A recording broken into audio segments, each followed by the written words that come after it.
আল্লাহ যুগে যুগে আপনার সাহায্য দেখেছি। আল্লাহ আপনি মুসা আলাইহিস সালামকে সাহায্য করেছিলেন। আল্লাহ আপনি মুহাম্মদ রাসূলুল্লাহ সাল্লাল্লাহু আলাইহি ওয়াসাল্লামকে সাহায্য করেছেন।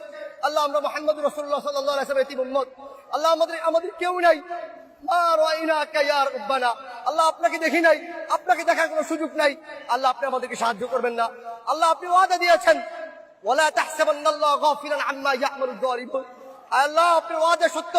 আল্লাহ আপনি বলেছেন আপনি জালেমদের থেকে বেখবর নন। আল্লাহ আপনি আমাদেরকে সাহায্য করেন। আল্লাহ আপনি আমাদেরকে সাহায্য করেন। এই জালেম আমাদের উপর আল্লাহ নির্যাতন চালিয়েছে 2009 সালে। আল্লাহ 13 সালে হেফাজতের অগণিত আলেমকে শহীদ করে দিয়েছে। আল্লাহ 2018 সালে এরা আমাদের উপর হত্যাযজ্ঞ চালিয়েছে। 2021 সালে সারা দেশে 26 জনকে শহীদ করেছে। 2024 সালে এসে এরা আমাদের উপর নির্বিচারে গুলি চালাচ্ছে। আল্লাহ কখন মাতা রাসূলুল্লাহ, আল্লাহ কখন আপনি সাহায্য আসবে? আল্লাহ সাহায্য করেন, আল্লাহ সাহায্য করেন। আল্লাহ আপনি সাহায্য না করলে কে আমাদেরকে সাহায্য করবে? আল্লাহ আমাদেরকে সাহায্য করেন, আল্লাহ আমাদেরকে সাহায্য করেন। আপনি দেখিয়ে দেন, আপনি যে ওয়াদা করেছেন ইন্নাহু লা ইফলাহুয যালিমুন, জালেমদের জীবনে সফল হবে না, সেটা আমাদেরকে দেখান। আল্লাহ আমাদের অন্তরগুলোকে প্রশমিত করেন, আমাদের চোখকে শীতল করেন, আমাদের অন্তরে প্রশান্তি দান করেন। এই জালেমকে এমন নিকৃষ্ট শাস্তি দেন, দুনিয়াকে ওর জন্য নরক বানিয়ে ফেলেন, পরকালকে ওর জন্য নরক বানিয়ে ফেলেন। আল্লাহ আমাদেরকে শাস্তি দেখান। আল্লাহ আমাদেরকে আপনার আরিনা আয়াতান ফিক, আল্লাহ আমাদেরকে আপনি নিদর্শন দেখান। আল্লাহ আমরা সর্বশেষ নূহ আলাইহিস সালাম যে বদদুয়া করেছে সে বদদুয়া করছি, রব্বি লা তাযার আলাল আরদি মিনাল কাফিরিনা দাইয়ারা। আল্লাহ পৃথিবীতে একটা জালেমকে অবশিষ্ট রাখবেন না, একটা জালেমকে অবশিষ্ট রাখবেন না। আল্লাহ একটা জালেমকে অবশিষ্ট রাখবেন না। আল্লাহ খুবাইব রাদিয়াল্লাহু আনহু যে বলেছিল আল্লাহুম্মা আহসিন আদাদা, আল্লাহ একটা একটাকে গণনা করে রাখেন। ওয়াক্তুলহুম বাদাদা, আল্লাহ একটা একটাকে হত্যা করেন। ওয়ালা তুগাদি মিনহুম আহাদা, আল্লাহ একটাকে রাখবেন না। আল্লাহুম্মা শাত্তিত শামলাহুম ওয়া ফাররিক জামাআহুম ওয়া আরিনা ফীহিম আজাইবা কুদরতিক। আল্লাহুম্মা আনসুর ইসলাম ওয়াল মুসলিমিনা ফী কুল্লি মাকান, খাসাতান ফী মাওতিনিনা ওয়া খাসাতান ফী ফিলিস্তিন ওয়া ফী গাজ্জা। আল্লাহ আজকে আমরা নিপীড়িত, নির্যাতিত। আল্লাহ উইগুরে আমরা নির্যাতিত, গাজায় নির্যাতিত, আল্লাহ বাংলাদেশে নির্যাতিত। রাসূলুল্লাহ, আল্লাহ আপনার সাহায্য কখন আসবে? আল্লাহ আমাদেরকে সাহায্য করেন, আল্লাহ আপনি আমাদেরকে সাহায্য করেন। আল্লাহুম্মা আলি কালিমাতাক ওয়া আসফিল কালিমাতাল্লাযীনা কাফারু ওয়া কালিমাতুল্লাযীনা কাফারু হিয়া সুফলা। আল্লাহুম্মা তাকাব্বাল মিন্না ইন্নাকা আনতাস সামিউল আলিম। আমিন।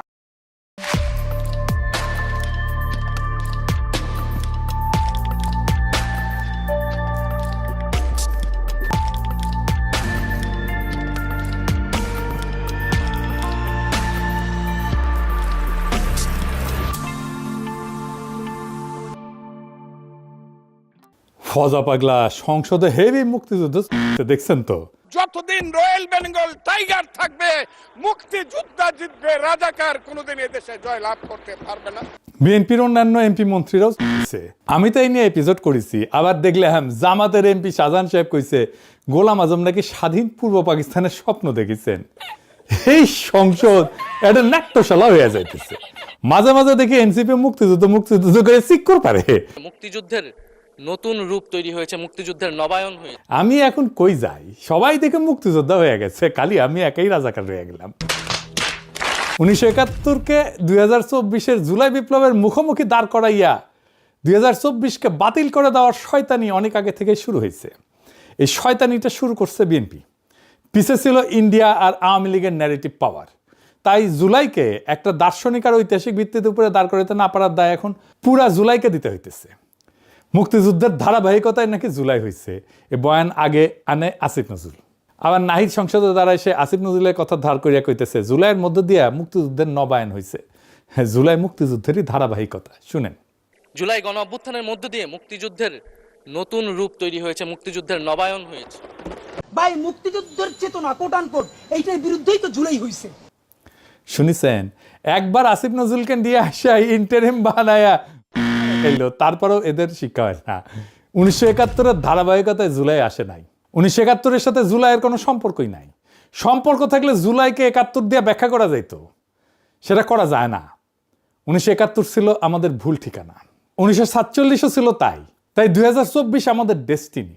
2024 1971-এর পোলা না, 2024 1971-এর বাপের বাপ। সেই বাপকে 1971 চিনতে পারে নাই। আমি জানি আমার কথায় মেলা হাউকাউ হবি, কিন্তু যদি বাইসা থাকি এই ন্যারেটিভ প্রতিষ্ঠা করে দিয়ে যাব ইনশাল্লাহ। আসেন আল্লাহর নামে শুরু করি। 16 জুলাই 2024 রংপুর বেগম রোকেয়া বিশ্ববিদ্যালয়ের সামনের রাস্তায় একটা ছেলে দাঁড়াইছে, হাতে শুধু একটা লাঠি, সামনে পুলিশ, শটগান উঁচায়, কয়েক গজ দূরত্ব মাত্র। ছেলেটা পিছায় না, উল্টা সামনে আগায় যায়, 2 হাত ছড়ায় দেয়, বুক চিতায় দাঁড়ায়। সে যেন বলতেছে গুলি করো, আমি প্রস্তুত। ঠিক কিনা? তাই তো, পুলিশ গুলি করলো। প্রথম গুলি ছেলেটা টলল না, দ্বিতীয় গুলি ছেলেটা মাটিতে পড়লো। আবু সাইদ, বয়স মাত্র 22। এই এক দৃশ্যের ভেতরে পুরা 2024-এর রহস্য, পুরা না বলা কথা লুকায় আছে। আবু সাইদ মরতে যায় নাই, সে জীবন দিতে গেছিল। মরতে যাওয়া আর জীবন দিতে যাওয়া দুইটা এক জিনিস না। মরতে যাওয়া বলতে কি বুঝি? রাস্তায় বাস উল্টায় মানুষ মারা যায়, রোগে মানুষ মারা যায়, ছিনতাইকারীদের ছুরিতে মানুষ মারা যায়। 71-এ পাকিস্তানি বাহিনীর হাতে গ্রামে গ্রামে মানুষ মারা গেছে, কেউ ঘরের ভেতরে, কেউ পালাইতে গিয়া, কেউ স্ত্রী সন্তান বাঁচাইতে গিয়া, এসব মৃত্যু। কিন্তু কেউই মরতে যায় নাই, তারা বাঁচতেই চাইছেন, মৃত্যু আইসা পড়ছে। এমনকি 1971-এর রণাঙ্গনের মুক্তিযোদ্ধারাও, যিনি অস্ত্র হাতে যুদ্ধে গেছিলেন, তিনিও বাঁচার আশায় গেছিলেন, জিতে ফিরে আসবো এই ভরসায়। গুলি লাগলে শহীদ, কিন্তু গুলি না লাগলে ফিরে আসবো, আমার দেশ পাবো, আমার পরিবার পাবো। যুদ্ধে গেছেন কিন্তু মরতে যান নাই। জীবন দেওয়া সম্পূর্ণ আলাদা জিনিস। জীবন দেওয়া মানে আপনি জানেন আপনি ফিরবেন না, আপনি জানেন এই কাজটা আপনার জীবন দিয়ে শেষ হবে, আর আপনি সেটা মাইনে নিয়েই দাঁড়াইছেন। জুলাইয়ের শহীদেরা সবাই এই জিনিস করছে। মুগ্ধ যখন গুলির মুখে পানি বিতরণ করতেছে, সে জানতো পরের গুলি তার গায়ে লাগতে পারে। ফায়াজ যখন বুক চিতাইছে, জানতো, ওয়াসিম, অনেক, সাজিদ সবাই জানতো এই ছেলেরা বাঁচতে যায় নাই, তারা জীবন দিতে গেছে। তাহলে আবু সাইদ আলাদা কেন? আবু সাইদ এই জীবন দেওয়ার দৃশ্যটা আমাদের দেখাই দিলেন সবার আগে, সবচেয়ে স্পষ্টভাবে। হাত ছড়ানো, বুক উন্মুক্ত, গুলির মুখে স্থির। ভিডিও আছে, ছবি আছে। ওই ছবিটা একটা দলিল, ওই ভিডিওটা একটা দলিল। ওই ছবিটা শাহাদাতের ব্যাকরণ শিখাইছে, গ্রামার শিখাইছে। ওই ছবিটা দেখে কোটি মানুষ বুঝছে, এইভাবে দাঁড়াইতে হয়। তিনি জুলাইয়ের প্রথম শহীদ না, তিনি জুলাইয়ের সবচেয়ে দৃশ্যমান শহীদ। তার শাহাদাত শুধু একার সাক্ষ্য না, সেটা পুরা জুলাইয়ের সাক্ষ্যকে দৃশ্যমান করছে। এই জন্যে তার কথা বললে সব শহীদের কথা বলা হয়। আর এই প্রশ্নটাই জরুরি যে এই ছেলেরা জীবন দিতে গেল কেন? কি এমন কথা ছিল তাদের যা শুধু রক্ত দিয়ে বলা যায়? এই প্রশ্নের উত্তরেই লুকায় আছে পুরা 2024, পুরা জুলাই। 2024-এর নিরস্ত প্রতিরোধ আর শাহাদাত, এই দুইটার তফাৎ কি? তফাৎটা শুধু কৌশলের না, তফাৎটা অস্তিত্বের। অস্ত্র হাতে যুদ্ধ মানে কি? মানে আমার ক্ষমতা আছে, তোমারও ক্ষমতা আছে, দেখি কে জেতে। এটা ক্ষমতার লড়াই। আমার গুলি বরং তোমার গুলি, আমার সেনা বরং তোমার সেনা। এই যুদ্ধে আমি যদি জিতি, আমি তোমার রাষ্ট্রের জায়গায় আমার রাষ্ট্রকে বসাবো। কাঠামো এক, শুধু মালিক বদল। এটাই হয়েছে 1971-এ। আমরা পাকিস্তানি সেনাকে অস্ত্র দিয়ে হারাইছি, নিজেরা পারি নাই যদিও, ভারতীয় সেনাদের ডাইকে আনছি, আমরা জিতছি, যাই হোক। কিন্তু আমরা জিতে কি পাইছি? পাকিস্তানি কাঠামো, শুধু মালিক বদলাইছে। কেন? কারণ অস্ত্র দিয়ে আপনি ক্ষমতা বদলাইতে পারেন, কাঠামো তো বদলাইতে পারেন না। পাকিস্তান আমলে কোন কাঠামোটা বদলাইছে বলেন? কোনোটাই বদলায় নাই। অস্ত্রের যুক্তি একটাই, যার শক্তি বেশি সে যেতে। আপনি যদি অস্ত্র দিয়ে যেতেন, আপনি সেই যুক্তিকেই বৈধতা দিতেছেন, তাহলে আপনার নিজের রাষ্ট্র সেই একই যুক্তিতে চলবে তো। এই জন্য 1971-এর পরে বাকশাল আসছে, স্বৈরশাসন আসছে, আয়না ঘর আসছে, হাসিনা আসছে, কারণ যুক্তি বদলায় নাই, শুধু শক্তিধর বদলাইছে। এইবার দেখেন 2024-এ কি হয়েছে। আবু সাইদের হাতে শটগান ছিল না, কামান ছিল না, বন্দুক ছিল না, ভারতীয় সেনাবাহিনী পাশে ছিল না, তার হাতে ছিল একটা লাঠি আর তার বুক। ক্ষমতার হিসাবে এটা একটা অসম যুদ্ধ। আবু সাইদের জেতার কোনো সম্ভাবনা ছিল না, কিন্তু আবু সাইদ জেতার জন্য তো দাঁড়ায় নাই, তিনি দাঁড়াইছিলেন সাক্ষ্য দিতে। অনেকে বলবে এটাই তো গান্ধীর অহিংসা, নিরস্ত্র প্রতিরোধ। না, এটা গান্ধীর অহিংসা না। কেন আবু সাইদের প্রতিরোধ গান্ধীর অহিংসা না? গান্ধীর অহিংসা ছিল একটা কৌশল। উনি বুঝছিলেন যে ব্রিটিশের অস্ত্র আছে, আমাদের নাই, তাই অস্ত্রের লড়াইয়ে যাব না, বরং নৈতিক চাপ দিয়া ব্রিটিশকে লজ্জায় ফেলবো। সেজন্য অনশনে যাইতো। গান্ধী বলতো না মরতে আসছি, বলতো জেলে যাব, অনশন করব, লজ্জা দিব। তো আবু সাইদ এটা করেন নাই, তিনি গেছেন সাক্ষ্য দিতে, শাহাদাত বরণ করতে। গান্ধী রাষ্ট্রের ন্যায় বিচার চ্যালেঞ্জ করতেছেন, আবু সাইদ রাষ্ট্রের সার্বভৌমত্বের ধারণাকে চ্যালেঞ্জ করতেছেন। প্রথমটা সংস্কারের দাবি, দ্বিতীয়টা কাঠামো ভাঙার দাবি। এইখানেই 2024 আলাদা। এই জন্য গান্ধীর ভারত আজকেও ব্রিটিশ কাঠামোতে চলে। সংসদ ভবন ব্রিটিশ, আইন ব্রিটিশ, আমলাতন্ত্র ব্রিটিশ, শুধু সাদা চামড়ার জায়গায় বাদামি চামড়া। কিন্তু 2024-এর শাহাদাত হাসিনার কাঠামোর বৈধতাকে ধ্বংস করে দিছে। শাহাদাত মানে কি? শুধু জীবন দেওয়া? শাহাদাত 3 অর্থের একটা শব্দ। শাহাদাত শব্দের তিনটা অর্থ। প্রথম অর্থ সাক্ষ্য দেওয়া। একজন মুসলমান যখন বলে আশহাদু আল্লাহ ইলাহা ইল্লাল্লাহ, সে তখন সাক্ষ্য দিতেছে আল্লাহ ছাড়া কোনো উপাস্য নাই। দ্বিতীয় অর্থ সত্যের পক্ষে দাঁড়ানো, শুধু মুখে বলা না, শরীর দিয়ে দাঁড়ানো। তৃতীয় অর্থ মৃত্যু, যখন সাক্ষ্য রাখার জন্য জীবন দিতে হয় সেই সাক্ষ্যটা তখন শহীদ। শাহাদাত মানে এমন এক সাক্ষ্য যা শরীর দিয়ে লেখা, রক্ত দিয়ে লেখা। আবু সাইদ যখন বুক চিতায় দাঁড়াইলো, তার শরীর ছিল কলম, তার রক্ত ছিল কালি। সে লিখতেছিল একটা বাক্য যেটা মুছা যাবে না। কোন বাক্য লিখতেছিল তাহলে আবু সাইদ? লিখছে তোমাদের রাষ্ট্র চূড়ান্ত না, তোমাদের গুলি চূড়ান্ত না, তার উপরে একজন আছেন, তার কাছ থেকে হিসাব হবে। এই বাক্য নতুন না, এই বাক্য তিতুমিল লিখছিলেন নারকেল বাড়িয়ায়, দুদুমিয়ার ফাড়ায় যে কৃষকেরা লিখছিলেন জমিদারের লাঠির সামনে। আর এই বাক্য আবু সাইদ লিখলেন 2024 রংপুরের রাজপথে। আবু সাইদ এক মুহূর্তে সে দীর্ঘ সিলসিলায় গিয়া দাঁড়াইলেন, আর রাষ্ট্র ওই মানুষটাকে আটকাইতে পারলো না। তার পথ ধরে আবাবিলের মতো আসলো লাখো লাখো কোটিতে কোটিতে তরুণ। রাষ্ট্র কেন এই মানুষটাকে আটকাইতে পারে না? আধুনিক রাষ্ট্র মানুষকে নিয়ন্ত্রণ করে দুইটা জিনিস দিয়ে, ভয় আর লোভ। ভয় মারতে পারে, জেলে পড়তে পারে, পরিবার ধ্বংস করতে পারে, গুম কইরা ফেলতে পারে, তাই চুপ থাকো। লোভ চাকরি দেবে, ঠিকাদারি দেবে, ব্যাংক লুট করতে দেবে, তাই বশ্যতা স্বীকার করো। এনে দুই যন্ত্র দিয়ে হাসিনা 15 বছর চলছে। কিন্তু আবু সাইদ যখন বুক পাইতে দাঁড়াইলো, সেই মুহূর্তে রাষ্ট্রে পুরো যন্ত্র অচল। কেন? কারণ যে বিশ্বাস করে মরলে শহীদ, জান্নাতে যাব, তার উপরে ভয়ের কোনো ক্ষমতা নাই তো। যে বিশ্বাস করে এই দুনিয়ার চাকরি, প্রমোশন, প্লট সব অর্থহীন, আসল হিসাব আখিরাতে, তার উপরে লোভের কোনো ক্ষমতা নাই। রাষ্ট্রের হাতে আর কোনো অস্ত্র নাই। এটাই বাঙ্গু এলিটকে সবচেয়ে বেশি কাঁপাইছে। বাকশাল তাদের কাঁপায় নাই, আয়নাঘর তাদের কাঁপায় নাই, হাসিনার শাসন তাদের কাঁপায় নাই, 1/11 তাদের কাঁপায় নাই, ভারতীয় আধিপত্যবাদ তাদের কাঁপায় নাই। যা কাঁপাইছে তরুণদের সে আত্মসমর্পণের দৃশ্য। কার কাছে আত্মসমর্পণ? রাষ্ট্রের কাছে না, আল্লাহর কাছে। জার্মান আইন দার্শনিক কার্ল স্মিথ 1922 সালে বললেন, আধুনিক রাষ্ট্রের সব ধারণায় আসলে চুরি করা থিওলজি।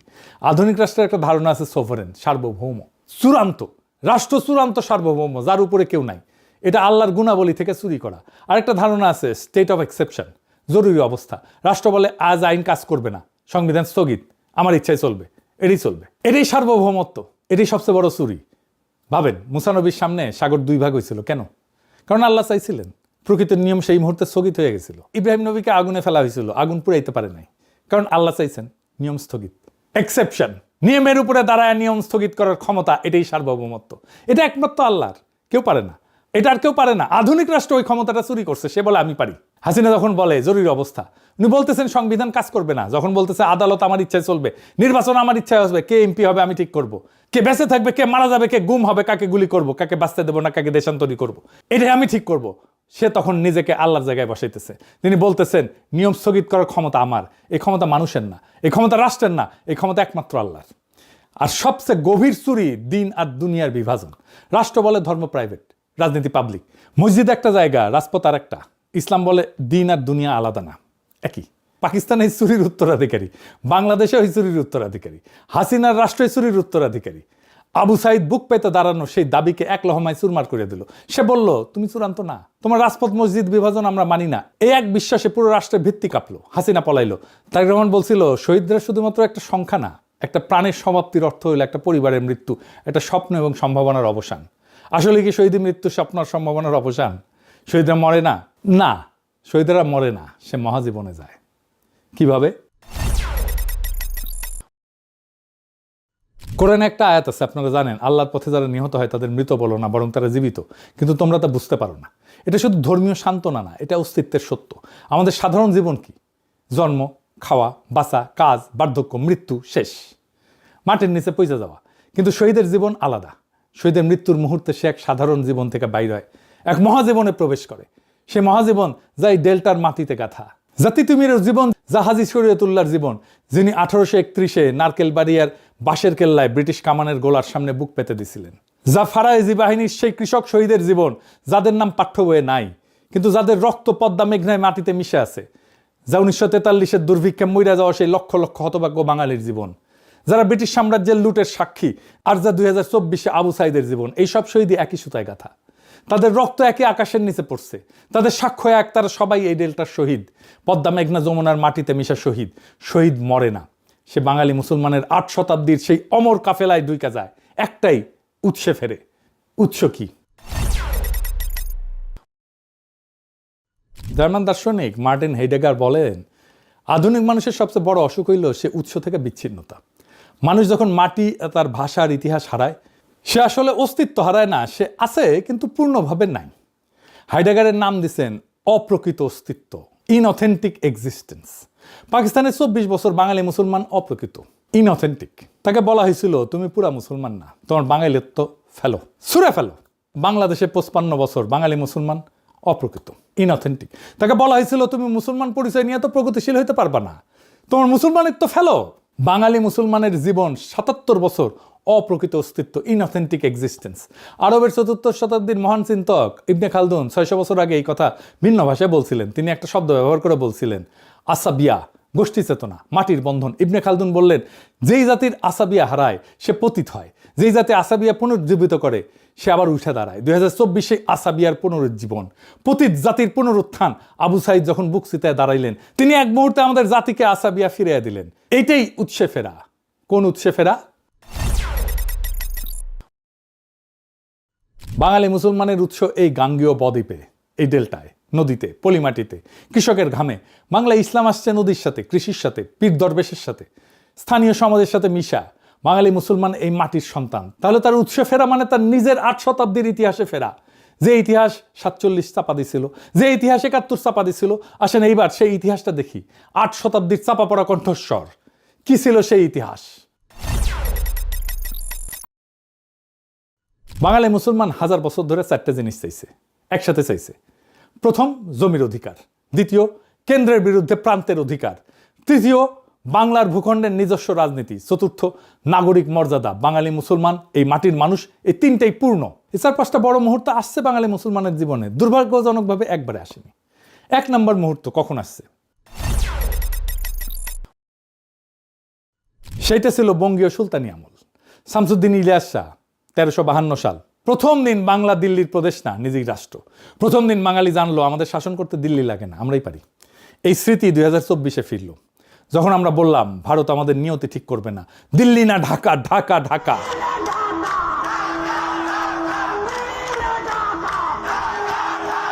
এই স্লোগানের গভীর তাৎপর্য বুঝতে না পেরা আবার অনেকে স্লোগান দেয় পিন্ডি না ঢাকা, হ্যাঁ, ওয়াশিংটন না ঢাকা। যাই হোক, সেই 670 বছরের আগের উৎসে ফেরা ছাড়াও আর এক উৎসে আমরা ফিরছি। ঈসা খাঁ এবং ভাটির রাজত্ব 16 শতকে। মোগল সাম্রাজ্য বাংলা জয় করতে চাইতেছে, দিল্লির শাসন প্রতিষ্ঠা হবে। ঈসা খাঁ আর 12 ভূঁইয়া রুখা দাঁড়াইলেন। মোগল বিরোধী যুদ্ধ। কিন্তু এটা শুধু যুদ্ধ ছিল না, এটা ছিল নদীর ফেডারেলিজম। ভাটির ভূগোল, নদী আর জলাভূমির দেশ, কোনো একক রাজা সব নিয়ন্ত্রণ করতে পারে না। ছোট ছোট শক্তিকেন্দ্র, স্থানীয় জোট, 12 জন ভূঁইয়া, তারাই বাংলা শাসন করে। ঈসা খাঁর সাথে দাঁড়াইছিলেন রাজা কংস নারায়ণ ভৌমিক, 12 ভূঁইয়ার 1 ভূঁইয়া। হিন্দু মুসলমান দাঁড়াইলেন পাশাপাশি, মুসলমান ভূঁইয়ার পাশে দিল্লির বিরুদ্ধে। ধর্ম না, এই মাটি ছিল তাদের ঐক্যের ভিত্তি। ঠিক যেভাবে 2024-এ মীর মুগ্ধের পাশে দাঁড়াইছিল হৃদয় তারুয়া। 400 বছর পরে একই ব্যাকরণ, সেই একই ফেডারেলিজমের কল্পনা ছিল 1940-এ আবার শেরে বাংলা ফজলুল হকের লাহোর প্রস্তাবে। তিনি ভারতের সংখ্যালঘুদের একাধিক রিপাবলিক চাইছিলেন। সেই ধারণায় 1966-তে 6 দফায় ফিরছিল। জিন্না ইন্ডিয়ার কাছে যা যা চাইছিলেন, আমরা 6 দফায় পাকিস্তানের কাছে তাই চাইছি। বিষয়টা ব্যাখ্যা করি, আরো গভীরে গিয়া মজা লাগবে। দেখেন একটা আশ্চর্য মিল। জিন্না 1940-এর লাহোর প্রস্তাবে ভারতের কাছে কি চেয়েছিলেন? মুসলমানদের জন্য আলাদা অটোনমি, অটোনোমাস ইউনিট, নিজস্ব আইনসভা, নিজস্ব শিক্ষা ব্যবস্থা, নিজস্ব অর্থনৈতিক নিয়ন্ত্রণ, কেন্দ্রের হাতে শুধু প্রতিরক্ষা আর পররাষ্ট্র, বাকি সব প্রদেশের। মুসলমানরা ভারতের সংখ্যালঘু, তাই তাদের সুরক্ষা দরকার কেন্দ্রের হিন্দু সংখ্যাগরিষ্ঠ থেকে, তাই না? মুজিব 1966-তে 6 দফায় পাকিস্তানের কাছে কি চাইলেন? বাঙালিদের জন্য ফেডারেল অটোনমি, নিজস্ব আইনসভা, নিজস্ব মুদ্রা, নিজস্ব রাজস্ব, নিজস্ব মিলিশিয়া, কেন্দ্রের হাতে শুধু প্রতিরক্ষার পররাষ্ট্র, বাকি সব প্রদেশের। বাঙালিরা পাকিস্তানের সংখ্যাগরিষ্ঠ, কিন্তু পশ্চিম পাকিস্তানি এলিটের নির্যাতনে সংখ্যালঘুর মতো বঞ্চিত, তাই তাদের সুরক্ষা দরকার কেন্দ্রের পাঞ্জাবি উর্দু আধিপত্য থেকে। দেখলেন তো, একই দাবি, একই যুক্তি, একই কৌশল। জিন্না ভারতের কাছে যা চাইছেন, মুজিব পাকিস্তানের কাছে ঠিক একই জিনিসটা চাইতেছেন। 6 দফা লাহোর প্রস্তাবের বাংলা অনুবাদ, আর কিছু না। জিন্না ভারত ছাড়তে চান নাই, ভারতের ভিতরে অটোনমি চাইছেন, কংগ্রেস দিল না, তিনি বাধ্য হয়ে আলাদা রাষ্ট্র করলেন। মুজিব পাকিস্তান ছাড়তে চান নাই, পাকিস্তানের ভিতরে অটোনমি চাইছেন, ভুট্টো ইয়া দিল না, তিনি বাধ্য হয়ে আলাদা রাষ্ট্র করলেন। পাকিস্তান বাধ্য হয়ে, বাংলাদেশও বাধ্য হয়ে। দুটাই কারেকশন, দুটাই প্ল্যান বি। জিন্নার প্ল্যান এ ছিল ভারতের ভিতরে মুসলমানের অটোনমি, ব্যর্থ হয়েছে। তারপরে প্ল্যান বি হয়েছে পাকিস্তান। মুজিবের প্ল্যান এ ছিল পাকিস্তানের ভিতরে বাংলার অটোনমি, ব্যর্থ হয়েছে। Plan B Bangladesh. 2 ফাউন্ডার, একই প্লেবুক। আর এই জন্যেই দুই রাষ্ট্র শেষমেশ একই রকম হয়ে গেল। কারণ যেই রাষ্ট্রের প্ল্যান এ ছিল অন্য রাষ্ট্রের ভিতরে থাকা, সেই রাষ্ট্র প্ল্যান বি হিসেবে দাঁড়াইলেও কখনো নিজস্ব ডেস্টিনি তৈরি করতে পারে না। সে শুধু আগের কাঠামোর কপি বানায়। পাকিস্তান ব্রিটিশ ভারতের কাঠামোর কপি, শুধু মুসলমান পরিচয়ের পোশাকে। বাংলাদেশ পাকিস্তানের কাঠামোর কপি, শুধু বাঙালি পরিচয়ের পোশাকে। দুটোই অন্যের ছায়া, নিজস্ব ভিত্তি নাই। এই জন্যই 2024 ভিন্ন। 2024 কারো ভিতরে অটোনমি চাইতেছে না। 2024 কারো প্ল্যান বি না। 2024 প্ল্যান এ, 800 বছরের পূর্ববঙ্গীয় ডেস্টিনির সরাসরি আর্টিকুলেশন। প্রথমবার এইবার আসেন আগের আলাপে ফিরে যায়। 3 নম্বর মুহূর্ত কোনটা ছিল? ফারাজি আন্দোলন। হাজী শরীয়তুল্লাহ, তারপর তার ছেলে দুদু মিয়া। পাঠ্য বই বলে যে ধর্মীয় সংস্কার আন্দোলন, নামাজ ঠিকঠাক পড়ো, এইটুকুই। পাঠ্য বই মিথ্যা বলে। ফারাজি ধর্মের ভাষা নিয়ে রাজপথে নামছে, জমিদার নীলকর ঔপনিবেশিক অন্যায়ের বিরুদ্ধে। ধর্ম মসজিদে আবদ্ধ থাকলো না, ধর্ম জমির রাজনীতিতে ঢুকলো। দুদু মিয়ার সংগঠন প্রতি 10টা পরিবারের একটা প্রধান, নিজেদের আদালত, নিজেদের বিচার। জমিদার আক্রমণ করলে কৃষক একসাথে দাঁড়ায়। এটা শুধু আন্দোলন না, এটা সমান্তরাল সমাজ, ধর্মের ভিত্তিতে তৈরি, লক্ষ্য জমির ইনসাফ। এখানে নতুন জিনিস জন্মাইল, জনগণের রাজনৈতিক ধর্ম। জনগণের এই রাজনৈতিক ধর্মকেই বাংলো এস্টাবলিশমেন্ট ভয় পায়, ইন্ডিয়া ভয় পায়। আপনি ধর্মকে অন্দরমহলে ঢুকাই দিতে চাইলেও পারবেন না, কারণ তার কালেকটিভ মেমোরি বিদ্রোহ করবে। তার কালেকটিভ মেমোরিতে আছে তো। ইতিহাস চাপা পড়লো 1971-এ হাসিনা বাপের আমলে। হাসিনা আমলে 2 বাপ বেটেই বললো ধর্ম মসজিদে থাকবে। এটাই সেকুলারিজম।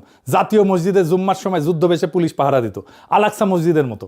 বাইতুল মোকাররমের ভিতরে ঢুকে গুলি করছিল মুসল্লিদের পিটাইছিল। কিন্তু 170 বছর পরে 2024-এ এই ইতিহাস ফিরল, যখন তরুণরা রাজপথে যায় নামাজ বিছাইল, যখন বিজয়ের মুহূর্তে সেজদা দিল। দুদু মিয়ার বংশধররা আবার জাগলো। আবু সাইদ এই বংশধর, তিনি যেই সিলসিলায় দাঁড়াইছিলেন সেটাই ফারাইজের সিলসিলা। এরপরের মুহূর্ত কোনটা? 1905 বঙ্গভঙ্গ। কলকাতার ভদ্রলোকরা বঙ্গভঙ্গের বিরুদ্ধে দাঁড়াইল, জাতীয় অপমান বলল। রবীন্দ্রনাথ গান লিখলেন, আমার সোনার বাংলা আমি তোমায় ভালোবাসি। এত ভালোবাসা, কিন্তু উনি পূর্ববঙ্গে এসে থাকলেন না। এত ভালোবাসলেও অখণ্ড বাংলার পক্ষে দাঁড়াইলেন না। কারণ আছে, বড় প্রেম তো। শরৎচন্দ্র বলছেন না, বড় প্রেম শুধু কাছেই টানে না, দূরেও ঠেলিয়া দেয়। কিন্তু পূর্ববঙ্গের মুসলমান কৃষকের কাছে এটা ছিল প্রথম প্রশাসনিক মুক্তি। প্রথম দিন সে বুঝলো আমরা কলকাতার পরিচয়ের অংশ না, আমরা আলাদা। 6 বছর পরে এটা বাতিল হবে, কিন্তু স্মৃতি থেকে গেল। এরপরে পঞ্চম মুহূর্ত হইল পাকিস্তানের বিশ্বাসঘাতকতা। আমরা লাহোর প্রস্তাবে চাইছিলাম একাধিক রিপাবলিক। জিন্না আর মুসলিম লীগ যে পাকিস্তান বানাইলো সেটা একক কেন্দ্রীভূত, করাচি নিয়ন্ত্রিত। লাহোর প্রস্তাবের সাথে বিশ্বাসঘাতকতা। পাকিস্তানের কল্পনার মধ্যে দিয়ে যে বিকল্প পথের সন্ধান করছিল আমাদের পূর্বপুরুষেরা, সেটা ফেল করলো। কেমনে? সোহরাওয়ার্দীকে ছুঁড়ে ফেললো। পাকিস্তানকে কে আনছিল? জিন্না ছিলেন আইনজীবী, বোম্বের বাসিন্দা, বাংলা চিনতেন না। বাংলায় পাকিস্তান আনছিল মূলত একজনই, হোসেন শহীদ সোহরাওয়ার্দী। তিনি ব্রিটিশ বাংলার শেষ মুখ্যমন্ত্রী। 1946-এ ফাইনাল নির্বাচনে, যেই নির্বাচন ছিল পাকিস্তানের ম্যান্ডেটের নির্বাচন, তিনি বাংলায় মুসলিম লীগের ভূমিধ্বস বিজয় অর্গানাইজ করছিলেন। পাকিস্তানের ধারণা বাংলার মাটিতে প্রতিষ্ঠা তার অক্লান্ত পরিশ্রমের ফসল। এবার দেখেন পাকিস্তান তাকে কি দিল। 1947-এর অগাস্ট কেন্দ্রের ক্যাবিনেট গঠিত হইল, সোহরাওয়ার্দী জায়গা পেল না। বাংলা থেকে ক্যাবিনেটে ঢুকলো ফজলুর রহমান নামে অখ্যাত ব্যক্তি, শিক্ষামন্ত্রী, যার ছেলে, মনে রাখেন নামটা, সালমান এফ রহমান। 77 বছর পর হাসিনা ফ্যাসিবাদের অর্থনৈতিক স্থপতি। এই এক জেনারেশনাল কন্টিনিউটি। পূর্ব বাংলার প্রথম মুখ্যমন্ত্রী নির্বাচন সোহরাওয়ার্দী হারলেন কেন? কারণ তার সাপোর্ট বেস ছিল পশ্চিমবাংলায় মুসলিম এমপিদের মধ্যে। স্যার সিরিল র্যাডক্লিফের কলমে সেই এমপিরা ভারতে চলে গেছেন। জিতলেন খাজা নাজিমুদ্দিন, এক অপদার্থ লোক, সাথে নাই পাশে নাই কিসিমের। হ্যাঁ, যাই হোক, এইটা দুর্ঘটনা না, এটা নকশা। 1948-এ পাকিস্তানের বয়স 1 বছর। সোহরাওয়ার্দীকে মুসলিম লীগ থেকে বহিষ্কার করা হইল, গণপরিষদ থেকে বহিষ্কার করা হইল। যিনি পাকিস্তান আনছিলেন তিনি পাকিস্তানে অবাঞ্ছিত হয়ে গেলেন। পাকিস্তানের জন্মের প্রথম বছরে যে বাঙালি তাকে আনছিল তাকে ছুঁড়ে ফেলে দিছে। এটা ভুল সিদ্ধান্ত না, এটা পাকিস্তানের ডিএনএ ছিল। আর এই ছুঁড়ে ফেলা সোহরাওয়ার্দী করলেন, নতুন দল গঠন করলেন আওয়ামী মুসলিম লীগ। মৌলানা ভাসানী সভাপতি। পাকিস্তানের বছর 2 বছর। বাংলার অর্গানাইজার পাকিস্তানের এগেনস্টে নতুন দল বানাইতেছেন। এই রিজেক্ট হওয়া সোহরাওয়ার্দীর হাত থেকেই ভাষা আন্দোলন, যুক্ত ফ্রন্ট, 6 দফা, মুক্তিযুদ্ধ সব শুরু। আইয়ুব খানের আত্মজীবনী ফ্রেন্ডস নট মাস্টার্সে 25 পৃষ্ঠায় সোহরাওয়ার্দী নিজে স্বীকার করছে পূর্ব পাকিস্তানের যত আন্দোলন সব তিনি কলকাঠি নাড়াইছেন 1947-এর ক্ষোভ থেকে। মানে 1971 শুরু হয়েছে 1947-এ। এই কথা সোহরাওয়ার্দী নিজেই লিখে গেছে। পাকিস্তান যেদিন বাংলার অর্গানাইজারকে সোহরাওয়ার্দীকে ছুঁড়ে ফেলছে সেই দিনই পাকিস্তান হারছে। বাকিটা 24 বছরের সময়ের ব্যাপার মাত্র। আর শুধু সোহরাওয়ার্দী না, পাকিস্তান শুধু মুসলমানের রাষ্ট্র হবে এই কথা কিন্তু ছিল না, পাকিস্তান হবে ভারতের সংখ্যালঘুদের রাষ্ট্র। সেই সব সংখ্যালঘু, যেই সব সংখ্যালঘু ভারতে নিরাপদ না তাদের ঘর। মুসলমান আর সংখ্যালঘু এক জিনিস না, কিন্তু আরো সংখ্যালঘু আছে, দলিত হিন্দু, বর্ণ হিন্দু সমাজে যাদের অস্পৃশ্য বানাইছে, কুয়ার পানি ছুঁইতে দেয় না, মন্দিরে ঢুকতে দেয় না, মানুষ হিসেবে গণনাই করে না। দলিতদের নেতা ছিলেন যোগেন মন্ডল। তিনি ভাবলেন ভারতে থাকলে ব্রাহ্মণদের পায়ের নিচে আমরা থাকবো, কংগ্রেস ব্রাহ্মণদের দল, পাকিস্তানে গেলে অন্তত মুসলমানদের সাথে আমরা সমান। মুসলমান আর দলিত একসাথে, দুইটাই সংখ্যালঘু, দুইটাই বর্ণ হিন্দুর হাতে নির্যাতিত। তিনি পাকিস্তান আন্দোলন করলেন, দেখা দেখি লক্ষ লক্ষ দলিত হিন্দু পাকিস্তান আন্দোলনের সমর্থন দিলেন। পাকিস্তান হইল, যোগেন মন্ডল পাকিস্তানের প্রথম আইনমন্ত্রী হইলেন। তারপর কি হইল, কয়েক বছরের মধ্যে দলিতদের উপরে নির্যাতন শুরু, জমি দখল, মন্দির ভাঙা, মেয়েদের তুলে নেওয়া। হিন্দু তা সে দলিত হোক, ব্রাহ্মণ হোক, হিন্দুই, পাকিস্তানে সে অপান্তীয়। যোগেন মন্ডল মন্ত্রী থেকে দেখতেছেন, কিছুই করতে পারতেছেন না। যার সমর্থনে আসছেন তাদেরকেই বাঁচাইতে পারতেছেন না। 1950 সাল তিনি পদত্যাগপত্র লিখে রাতের অন্ধকারে ভারত পালাইলেন। পদত্যাগপত্রে লিখলেন, জিন্নাকে বিশ্বাস করছিলাম, ভুল করছিলাম, দলিতদের পাকিস্তানে নিয়ে আসার জন্য আমি দায়ী, এই দায় আমি বহন করব। যে দলিত হিন্দুরা যোগেন মন্ডলের কথায় পাকিস্তান চাইছিলেন, তারা কোন মুখে তাকে দেখবেন? পাকিস্তান তাদেরও বিশ্বাসঘাতকতা করছে।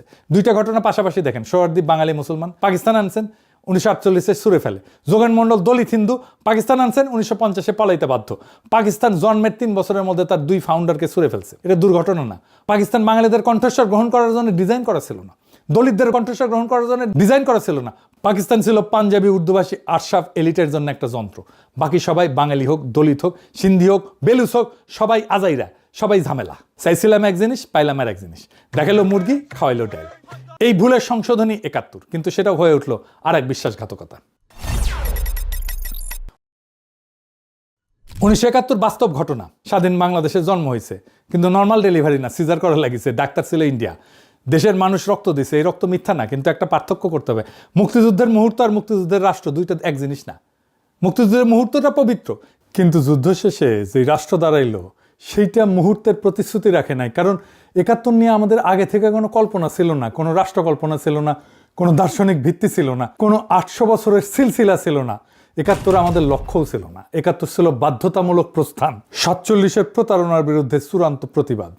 71 ছিল 47-এর কারেকশন, নতুন কিছু না, আগের ভুলের সংশোধন।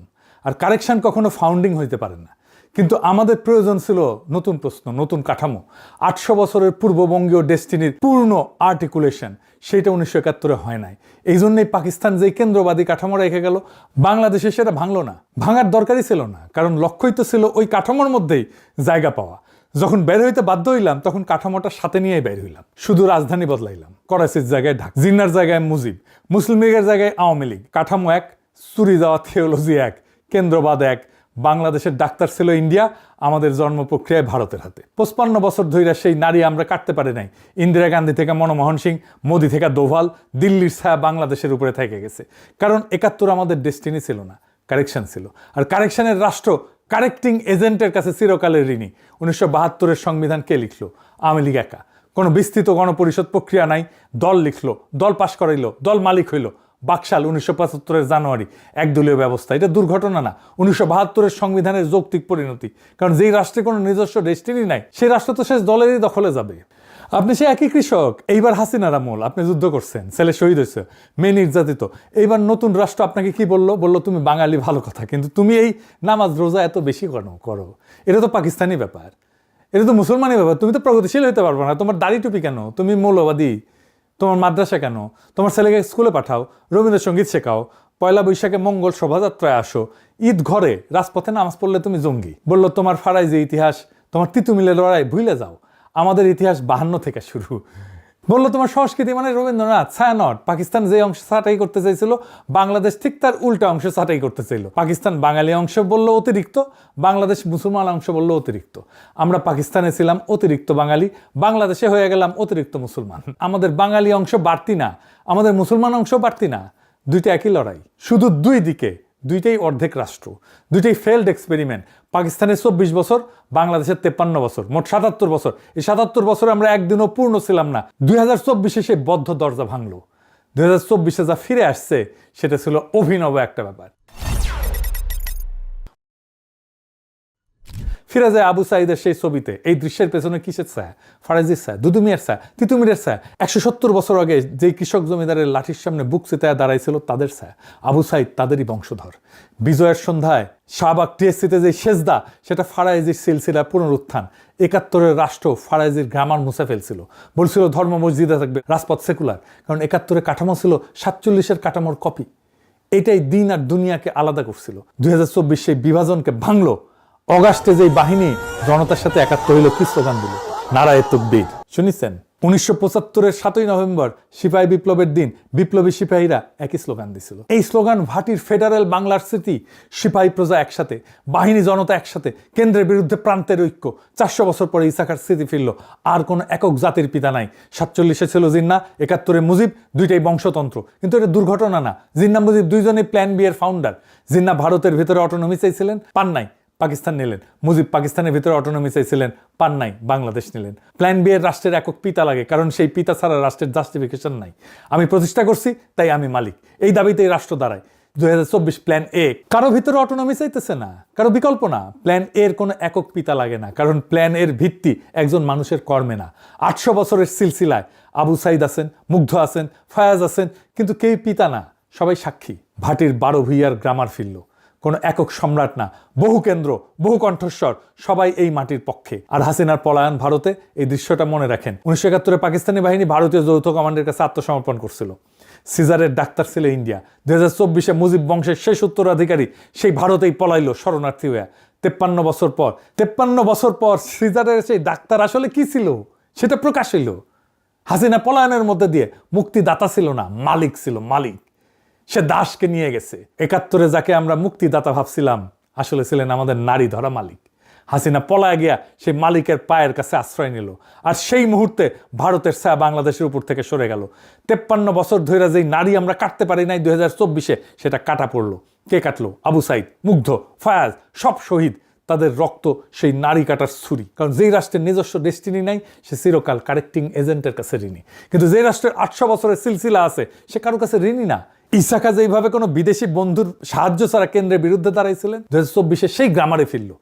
47 ছিল ব্রিটিশের দয়া, 71 ছিল ভারত ধাত্রী, 2024 কারো ছায়া না, নিজস্ব শক্তিতে। প্রথমবার এনসিপি আপনাদের মুক্তিযুদ্ধের ধারাবাহিকতার বয়ান ছাড়েন। 2024 ধারাবাহিকতা না। 2024 47 আর 71-এর বিরুদ্ধে 8 শতাব্দীর প্রতিশোধ। সেই প্রতিশোধের ব্যাকরণ, এই প্রতিরোধের সিলসিলা যারা জানে না, তারা জুলাইকে বোঝে না। এই প্রতিশোধের আগুন নিভতে দেব না, নেভানো যাবে না। ইনকিলাব জিন্দাবাদ।